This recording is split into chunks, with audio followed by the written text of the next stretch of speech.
The RC Plane Builder, should the Falcons pursue a trade for Kareem Hunt and sign Ndamukong Suh?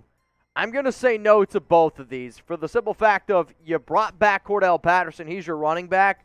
And a lot of times, fans don't like to hear this, but the Falcons are not in win-now mode. They are not a team that's going to win a lot of football games this season. I would put them in my bottom 5. For that reason, you build for the future. Kareem Hunt's not going to help you get it that much better. And Ndamukong Suh probably fills a need on your defensive interior, but these are teams that aren't going to compete as far as I'm concerned for actually winning something.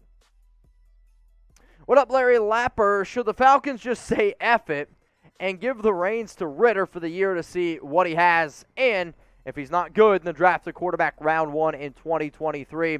Now, personally for me, I'm team let Marcus Mariota test out the waters because this allows you, your rookie quarterback, Desmond Ritter, to learn behind somebody very comparable to him and just try to absorb as much of the offense as you can instead of throwing him out there to the wolves and getting feasted on. Because I do believe if you do that too early, it can really screw up with the quarterback's psyche. I personally would take a page out of what the Chiefs did with Patrick Mahomes. I would take a page out of the book of what the 49ers are going to do with Trey Lance here.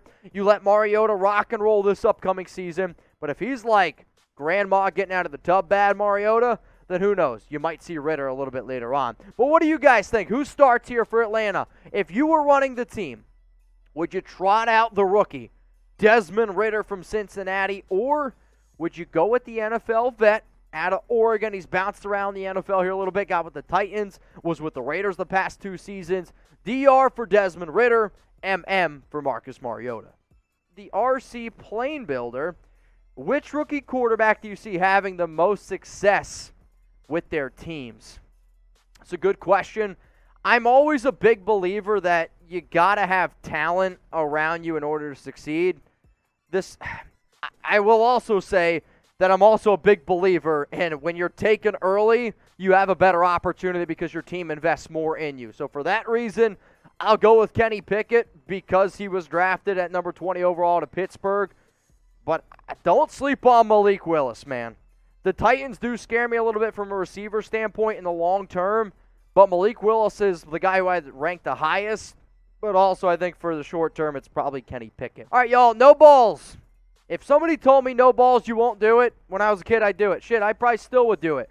So I don't think that you're going to subscribe. This is it. This is my sub-read. No balls, you will not subscribe to Chat Sports. First up from Adam White, what do you think the Bears get for Teven Jenkins? I think there are major red flags, so maybe at best a late day 2 pick. I think that is the at best, and I think that's probably a bit high, honestly, because I come back to this point.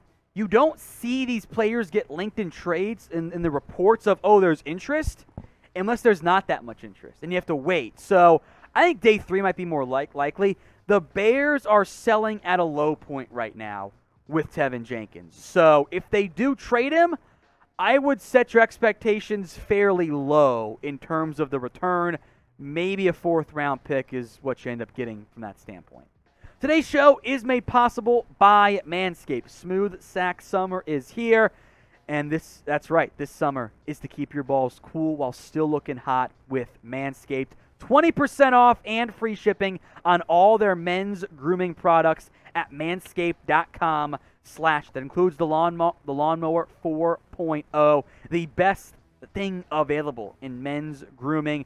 Keep your balls nice and smooth, keep the bush tied down. You'll have some more success off the field this summer. Keep your balls feeling comfort, by the way, with the Boxers 2.0. Manscaped.com/chat. Links in the comment section and in the description of today's show. From Lucky Falcons fan, more likely to be in their respective Rookie of the Year race, Drake London or Arnold Ebiketie? I think it's pretty clearly London, right? I grabbed the odds, by the way, of the current race, and somehow Kenny Pickett is the leader, which I disagree with. Beyond that, London's your betting favorite. Then Burks, Wilson, Hall, and Watson. There is no obvious rookie QB since Pickett may or may not and probably won't start week 1. Because of that, I like London to be a very real front runner for NFL Rookie of the Year. Who do you think will end up winning Offensive Rookie of the Year for the 2022 campaign? Drop that name for me in the comments section right now.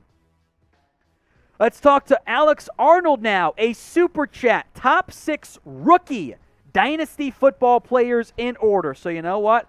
I got my list. I already did my draft. I'll read off how I had them ranked in the end, or wherever I put it in there. I like to emphasize running backs in most cases. So Breece Hall, Drake London. Then I think I had Treylon Burks, Garrett Wilson, Chris Olave, and then Kenneth Walker was my number 6, the Seahawks running back. That's pretty much how it went down off the board. I think I mentioned 6 there. Wilson slid pretty far in my dynasty draft. I was kind of surprised with that one, but I got it Hall, London, Burks, Wilson, Olave, Kenneth Walker as my top 6. So we are doing this here live on NFL Daily, and I want to know from all y'all watching right now, shout out your favorite NFL team. Are you a Raider fan? Where's the nation at? What about 49ers? I know we got a lot of Cowboys, Seahawks, Titans, Dolphins. We got Vikings fans in the chat. Ravens, let me know who is your favorite NFL team. From Rashard Lee, most underrated NFL quarterbacks. Ooh, this is a good one. I'll go from like the national perspective. I think guys like Matt Ryan are still a little bit underrated. I think Tua is hated on. That may or may not be underrated from that standpoint there. I think Kirk Cousins is a little bit underrated. He's never going to be a true premier quarterback, but he's a good quarterback.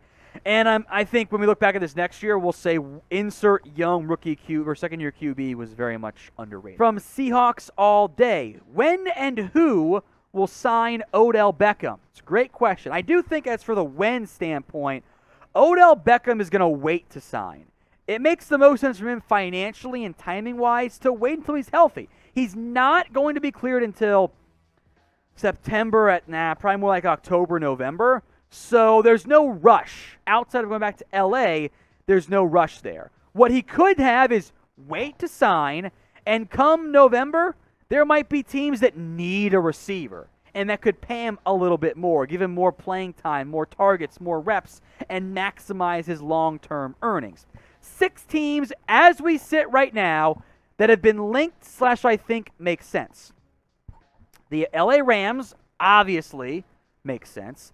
The Baltimore Ravens, because they're a bit thin at receiver. Green Bay had interest last year. Didn't sign him. Maybe should have. The Bears are thin at receiver. The Saints, if only because of the Jarvis Landry LSU connection.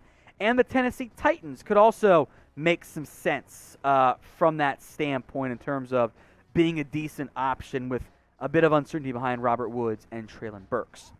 So what do you think? Where will Odell Beckham sign? Is it LA? Is it somewhere else? Make your predictions for me right now in the comment section at the pinned comment. If the ad break comes on YouTube, take advantage of it. Head down there and let me know.